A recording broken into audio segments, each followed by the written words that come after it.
Habakkuk 2:1. I will stand upon my watch and set me upon the tower, and will watch to see what he will say unto me, and what I shall answer when I am reproved. And Yahweh answered and said, Write the vision and make it plain upon tables, that they may run that readeth it. For the vision is set for an appointed time, but at the end it shall speak and not lie. Though it tarry, wait for it, because it will surely come, it will not tarry.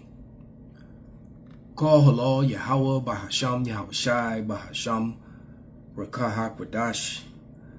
Double honors unto the apostles, double honors unto the elder bishops. Salutations to all my fellow laborers doing this work in truth and sincerity, risking their lives and their freedom to do so, now more so than ever. The would-be judges, the 144,000, the tabernacle of David, who are ordained in the Bible to be the ruling class people here on earth in the kingdom of heaven, on earth as it is in heaven, over all the other nations for eternity, under the authority of who the world falsely and fraudulently called JC. His name is Yahweh Shai. And to the rest of the scattered elect that are scattered around the four corners of the earth, that be like unto the speckled bird, the Israelite foreigners among the heathen nations, that have the appearance of the heathen nations. All right, this is not a black only thing. And to the few akwaf that are listening and learning, to you I say shalom. This is your brother Malcolm from the branch of the Great Millstone here in Chicago, coming at you another lesson. And this man, Gerald Salente, I do believe is one of those speckled birds that I'm speaking of. All right, one of those Israelites of the Italian band. All right, Italy was full of jakes and dark people, dummies. But this, especially Sicilians, and that's exactly what this guy is. But I have been watching this guy for the length that I've been in the truth damn near.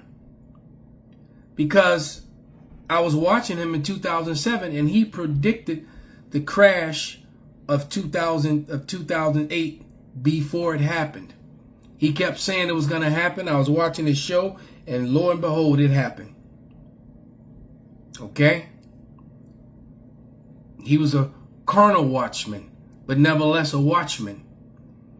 And his magazines, the Trends Institute, what he does is he studies financial trends, and through that he's able to determine what happens before it happens, just based upon the spending and where the money goes, right? And he's pretty good at it. A couple other people like him being Robert Kiyosaki, and who I actually met before, and I read his book, one of his books, that Rich Dad Poor Dad. I read that book probably 30 years ago. And all these guys have been sounding the same alarm. All right. This guy, Gerald Salente, has been chronicling the downfall of America, saying it was going to happen. He said that silver and gold was going to go through the roof eventually. All right. But without any further ado, I'm going to play. This is a 55-minute video. We're going to start at the 15-minute mark of this interview on Kitco News, because this wasn't his show. This was on Kitco. You know, you see the Trends sign, because I guess he's in his office. But this Trends magazine, Trends Institute, you know, you can learn a lot from Gerald Salente. I've learned a lot about finances and things of that nature, and how it actually coincides. He's a good resource to use to do lessons. All right, but here we go. Gerald Salente. You're the year of the rat. You can't go to work, go home. You got to work from home. Your office vacancy rate in 2019 was around 11%. Now it's nearly 20%. I'm going back to the banks. Mm-hmm. No one is talking about the amount of failures that building owners cannot pay off their loans. They're hiding it. Let's go back to 2023. 3 banks, Signature, First Republic, and Silicon Valley Bank. Silicon Valley, yeah. Yeah. 3 banks went bust. What happened? 3 banks. poof, down went the equity markets, poof, up went gold.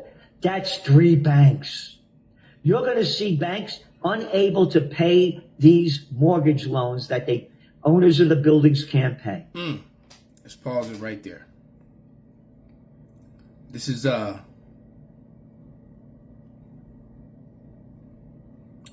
James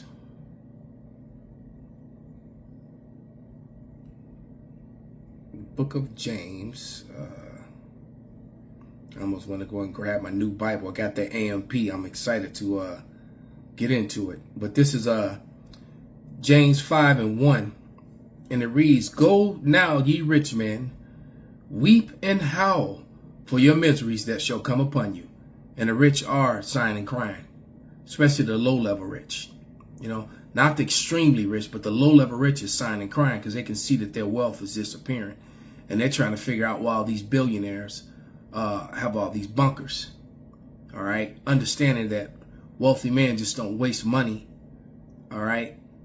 They know that something is up.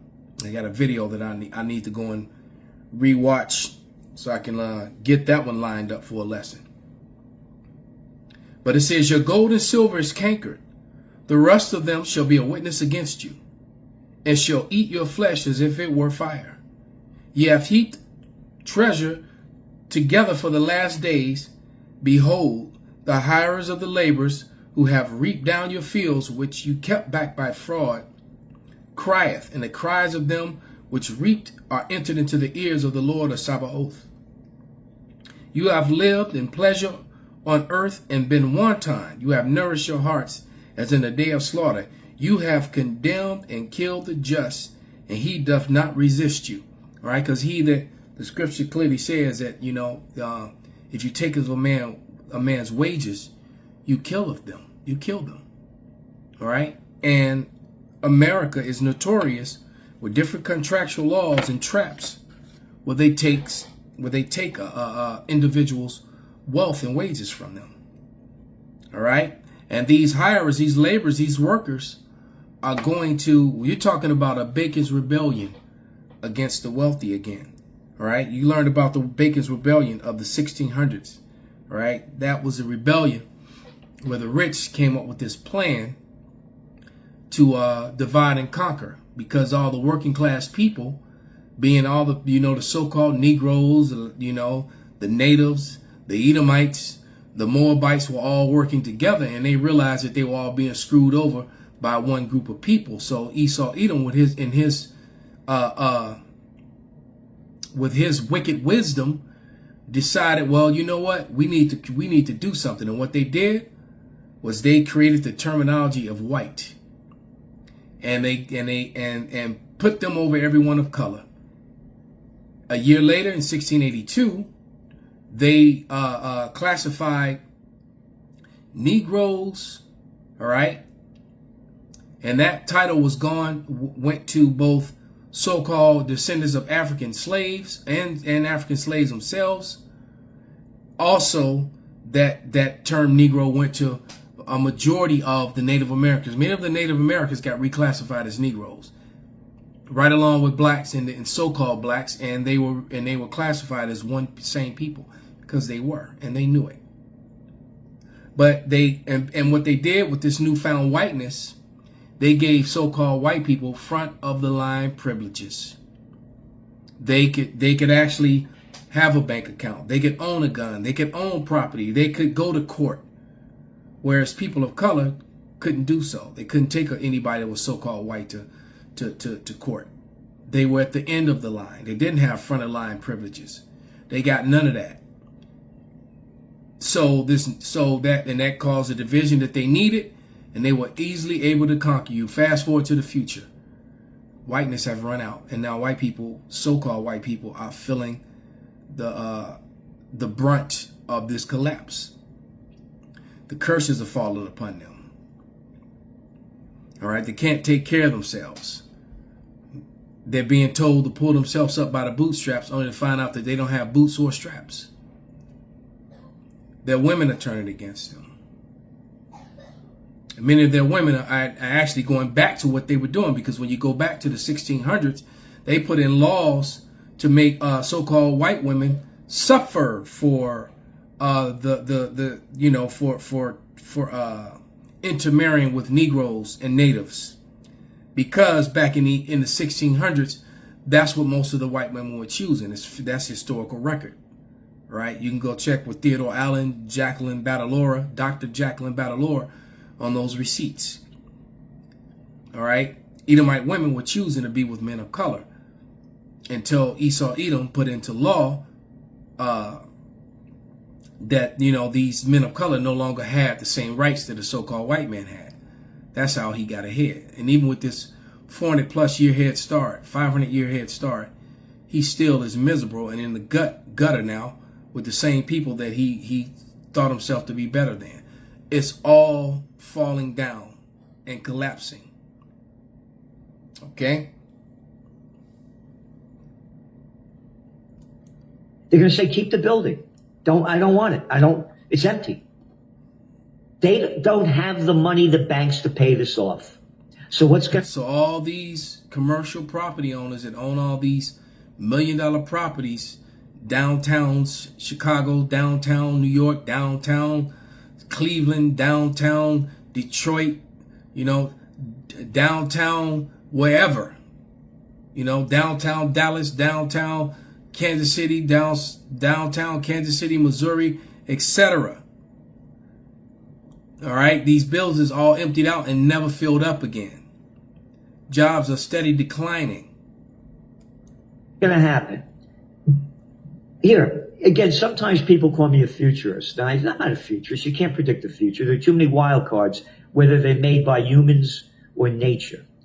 Let's go back to the Panic of '08.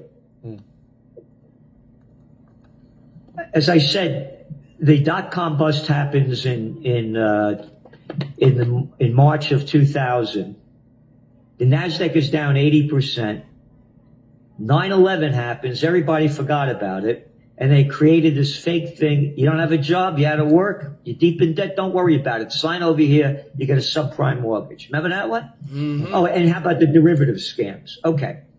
So now the banks are going bust. I thought there would be another crash in 2012. And he predicted that, and I was hoping he was right because he had been right about everything else. But what did Esau Edom do? He's going to tell you, but you know what? Esau Edom moved the goalposts, as they always do. They changed it, and you know, they moved the goalposts, and he's going to break down quantitative easing. I was 100% wrong.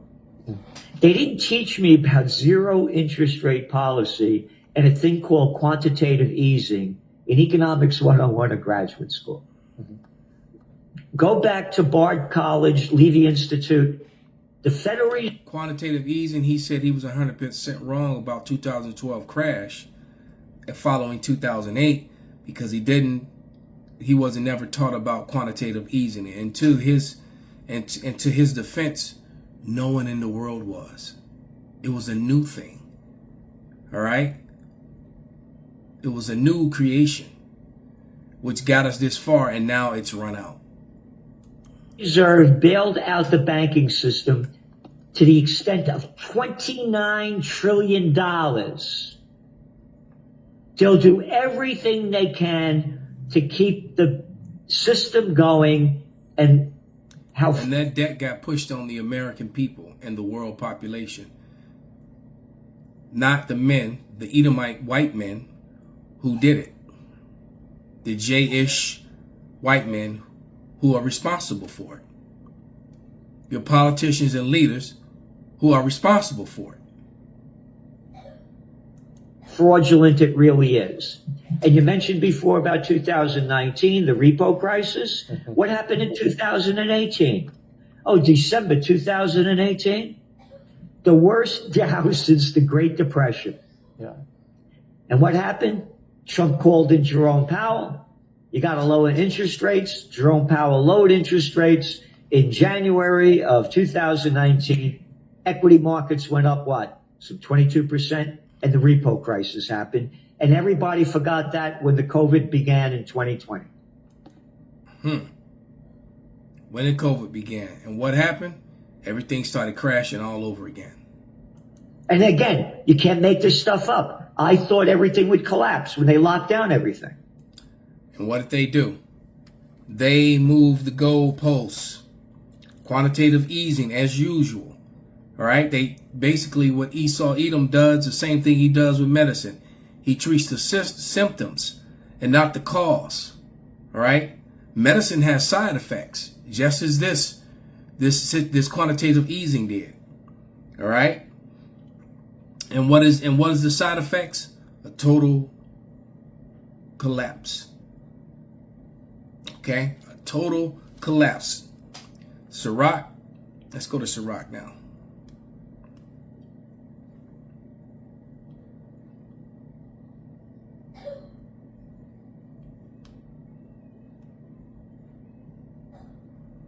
Sirach 10:1. And it reads, a wise judge will instruct his people, and the government of a prudent man is well ordered. And America and the Western and its allies are far from such. As the judge of the people is himself, so are his officers. See, that's why the police departments, your alphabet departments are all so corrupt, because the president on down is corrupt. Okay.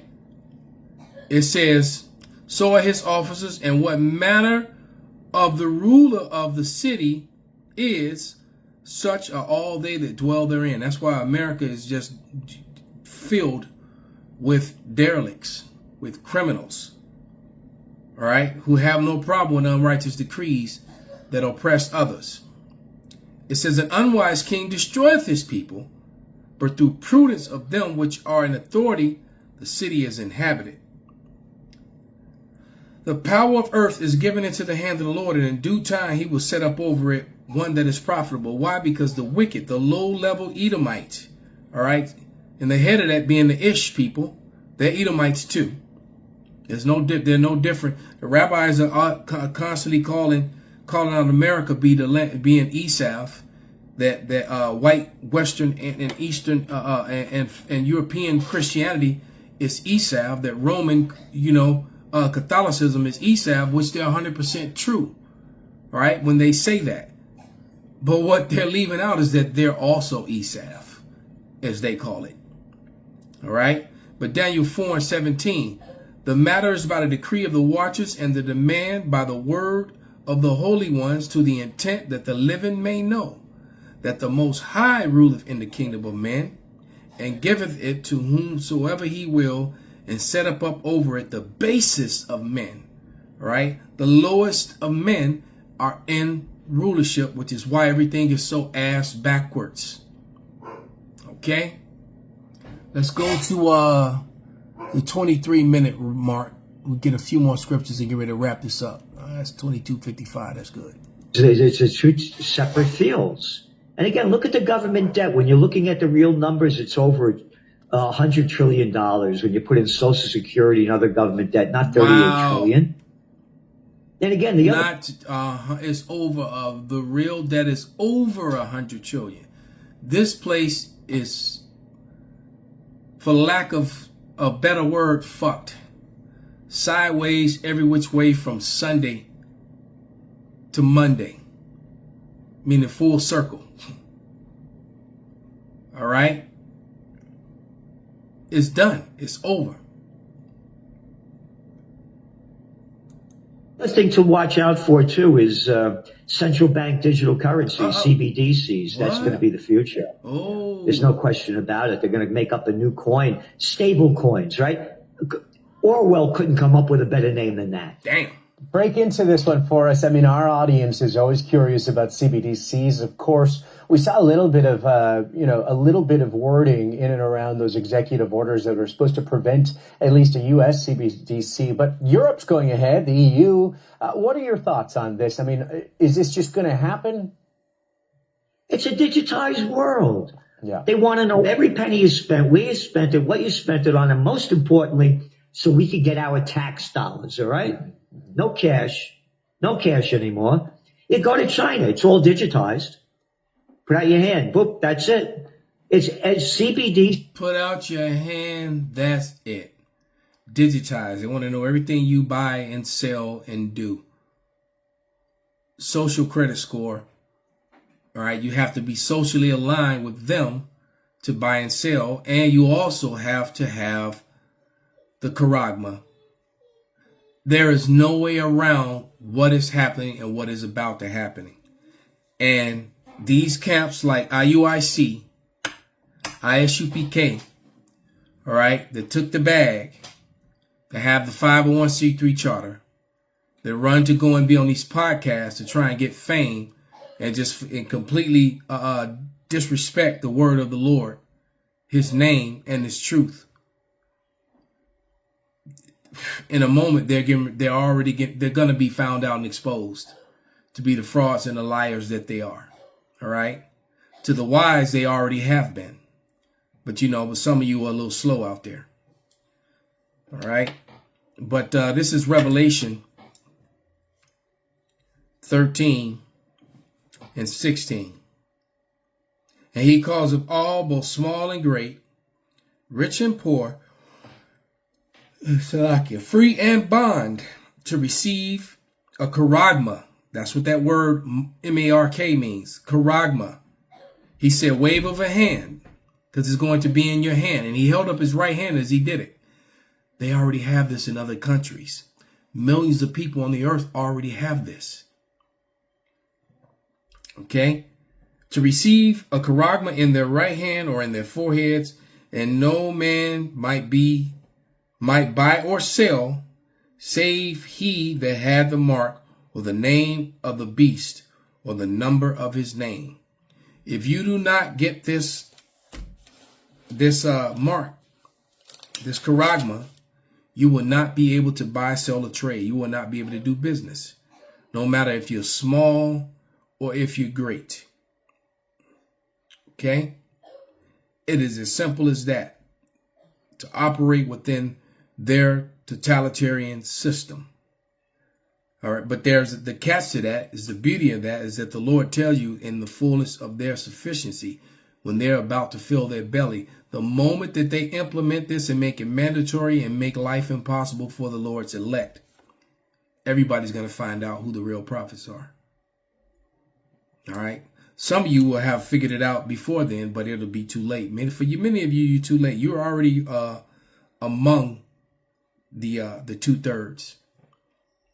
And unfortunately, the majority of the people that follow IUIC and ISUPK, they're among that number. Do I believe that some of the elect may be among them? A few.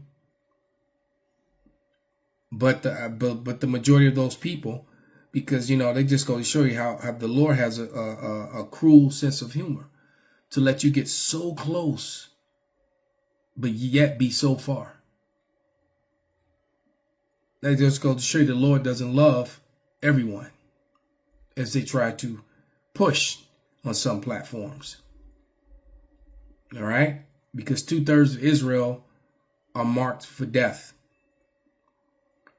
And I believe, it's not even that I believe, I know that a huge portion of those Israelites that are already marked for death are people who follow Bishnate and fat ass General Yohana. All right, which is really the general of absolutely nothing at all. And even worse, them new young niggas with milk on their breath. Titty fresh popped out their mouth.